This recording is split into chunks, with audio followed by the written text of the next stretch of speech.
Two ચેતુસ kitchen. આજે આપણે tasty એવા મુઠિયા ઢોકળા બનાવવાના છે। આવા ઢોકળા તમે ક્યારેય નહીં બનાવ્યા હોય।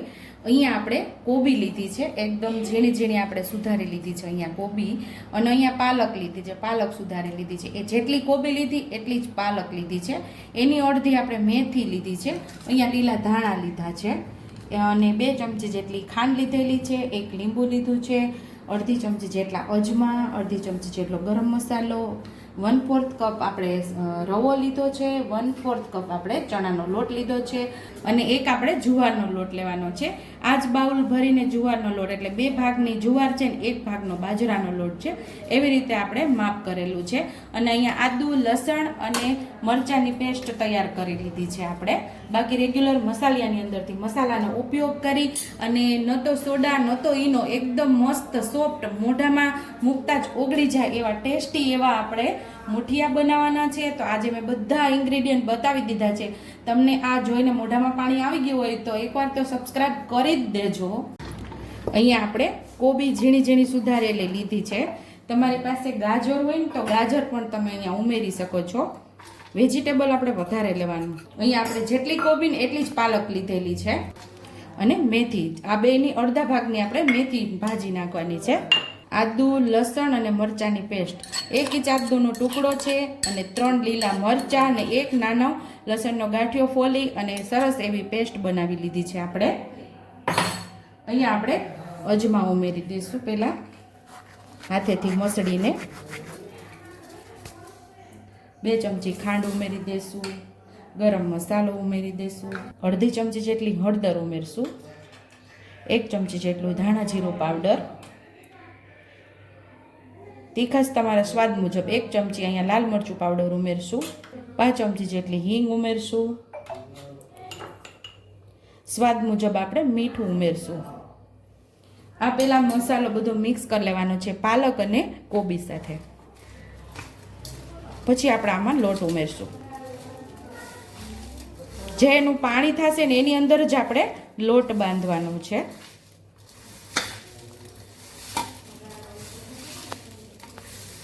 લીલા ધાણા ઉમેરી દેશું, અહીં લીંબુ ઉમેરી દેશું,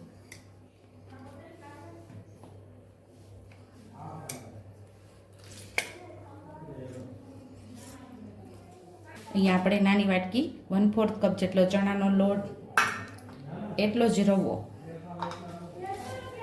પેલા મિક્સ કરી દઈશું આપણે, એટલો જ જુવારનો લોટ લીધો છે આપણે। એટલે કે જેટલી આપણે કોબી અને પાલકનું માપ લીધું છે ને એટલું જ 1 બાઉલ ભરીને આપણે જુવારના લોટનું લીધું છે। અત્યારે બાજરાનો લોટ વધારે એટલે નથી ઉમેરતી, એ ગરમી શરૂ થઈ ગઈ છે એટલા માટે।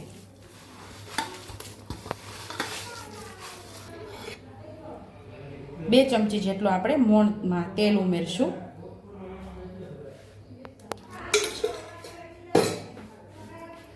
અહીંયા આપણે જુવારનો લોટ ઉમેરી દઈશું, થોડો થોડો ઉમેરતા જઈશું અને લોટ બાંધતા જઈશું।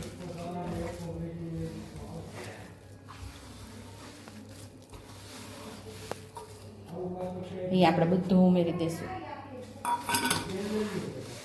આપણે બિલકુલ પાણી ઉમેર્યું નથી, અને એ જ માપથી આપણો લોટ બંધાઈ ગયો છે। જે કોબીનું પાણી થયું ને એમાં જ લોટ બંધાઈ ગયો છે। તેલવાળા હાથ કરી સાઈડ ઉપર મેં ઢોકળિયું ગરમ થવા રાખી દીધું છે, અને નાના નાના મુઠિયા આપણે વાળી લઈશું। અહીંયા આપણે જે જાળી છે એમાં તેલ લગાવી દીધું છે। અહીંયા મેં તેલવાળા હાથ કરી લીધા છે, અને નાના નાનો મુઠિયાનો શેપ આપણે લેતા જશું। હવા નાના અથવા તો મુઠિયા કહે એટલે આવો શેપ આપણે લેવાનો છે। એવી જ રીતે આપણે બધા મુઠિયા વાળી લઈશું। નાનું નાનું લૂ લઈ અને મુઠિયા વાળતા જશું, બધા આપણે સ્ટીમરમાં મૂકતા જશું, બધા જ આવી રીતે આપણે વાળી લઈશું। બધા મુઠિયા આપણે વાળી લીધા છે, અને 25 થી 30 મિનિટ આપણે આને સ્ટીમ થવા દઈશું। હવે આપણે ખોલીને જોઈ લઈશું। હજી થોડીક વાર છે, હજી 5 મિનિટ આપણે એને પાકવા દઈશું। અહીંયા આપણે હવે 5 મિનિટ થઈ ગઈ છે, પાછું ચેક કરી લેશું। તો અહીંયા આપણા ઢોકળા સરસ પાકી ગયા છે. તો હવે આપણે એને થોડી વાર ઠંડા થવા દઈશું. અહીંયા આપણે મુઠિયા ઢોકળાને નાના નાના ટુકડામાં સુધારી લીધા છે બધાને. અને અહીંયા આપણે એક ગાજર ખમણી લીધું છે, અહીંયા કેપ્સિકમ સુધાર્યું છે, અહીંયા કોબી સુધારી છે, અહીંયા આપણે એક ડુંગળી લાંબી લાંબી ચીપ્સમાં સુધારી લીધી છે. 1 ચમચી આપણે સફેદ તલ, બાકી મસાલિયામાંથી જેની જરૂર પડશે એનો ઉપયોગ કરશું. અને મીઠો લીમડો આપણે 2 ચમચા જેટલું તેલ ઉમેરશું. તેલને આપણે સરસ ગરમ થવા દેવાનું છે. 1 ચમચી જેટલી રાઈ ઉમેરશું, 1 ચમચી જેટલું જીરું ઉમેરશું, 1 ચમચી સફેદ તલ ઉમેરી દઈશું, મીઠા લીમડાના પાન ઉમેરશું, થોડી હિંગ ઉમેરશું. આ બધું સાતળવામાં ઉમેરી દઈશું.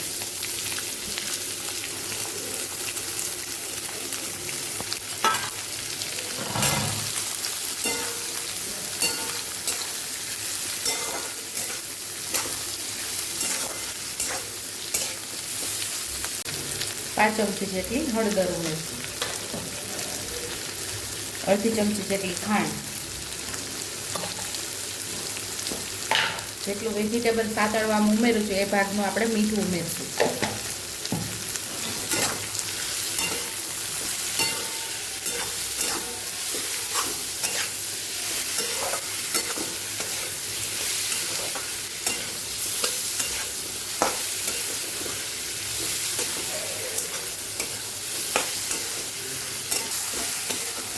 અધકચરું બધું પાકી જાય, સરસ સતળાઈ જાય એટલે આપણે આની અંદર ઢોકળા ઉમેરી દઈશું.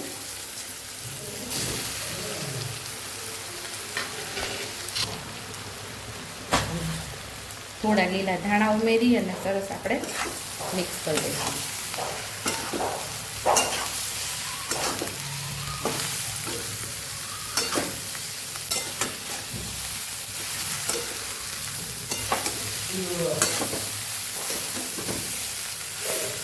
તો મસ્ત એવા આપણા ઢોકળા સતળાઈ ગયા છે. તો હવે આપણે સર્વિંગ પ્લેટની અંદર સર્વ કરી લેશું. તો ટેસ્ટી એવા પાલક અને કોબીના મુઠિયા આપણા તૈયાર છે. જો તમને મારી રેસીપી પસંદ આવી હોય તો મારી રેસીપીને લાઈક કરજો, શેર કરજો, સબસ્ક્રાઈબ કરજો, બેલ આઇકોનને દબાવતા ભૂલતા નહીં, અને કમેન્ટ બોક્સમાં કમેન્ટ કરજો કે મારી રેસીપી કેવી લાગી. તો આવજો.